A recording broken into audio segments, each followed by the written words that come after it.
Begira, gure bigarren etxea erakutsi nahi dizuet. Gure ikastola, bat zatozten nirekin? Hemen, denon artean, gurasoak, aitona-amonak, hezitzaileak eta gu familia handi bat osatzen dugu.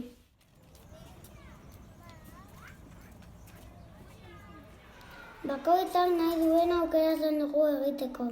Eraikuntzak sortu, hondarrekin esperimentatu, sukaldean bazkaria prestatu, masarekin gozatu, panpinari pardela aldatu, salto erraldoiak egin, irristatik abiada bizian jaitsi, lagunei kuku egiteko ezkutatu eta beste gauza pila bat egiten dugu.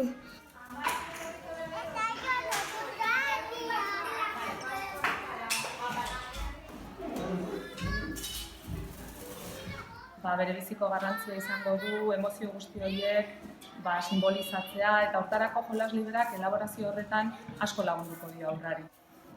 6 urtera arteko garai hau da garapeneko etaparik sensiblena eta baita emankorrena ere.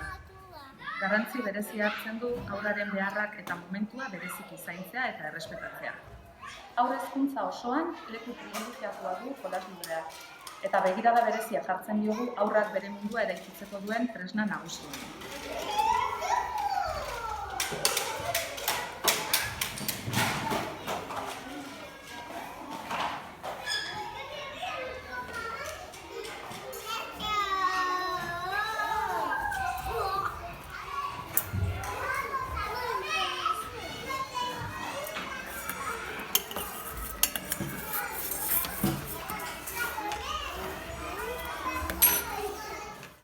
Irakasleak artista hutsak garela esaten dugu, eta bere laguntzak antzerkiak egiteko mozorrotzen gara.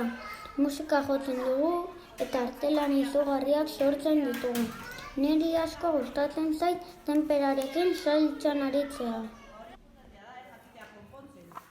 Jolasean ibili ondoren jostailuak jaso eta borobilan esertzen naiz lagunekin.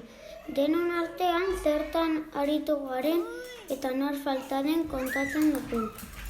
Baita abestu ere, abesti pila bat ikasi ditugu.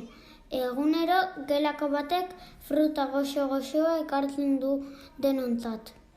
Platanoa, sagarra, marrubiak ere jaten ditugu. Izugarri gustatzen zaigu. Espazio zabalak haurrari mugimendua garatzeko aukera ematen dio. Eta hauxe da, adin honetan, umearen behar nagusietako bat.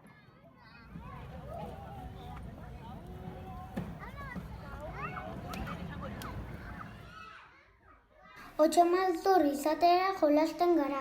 Katu txiki, aitatxo kamioi, gidari, armierma edo erregina bihurtzen gara. Gela honetan dena delako posible. Hori guztia gertatzen da gure irakasleak eta gure lagunak alboan ditugula, bai ederki. Asko jolastu eta gero ipuinak kontatzeko momentua iristen da. Bai ederki, beti izaten du ipuin berriren bat irakasleak guretzat gordeta.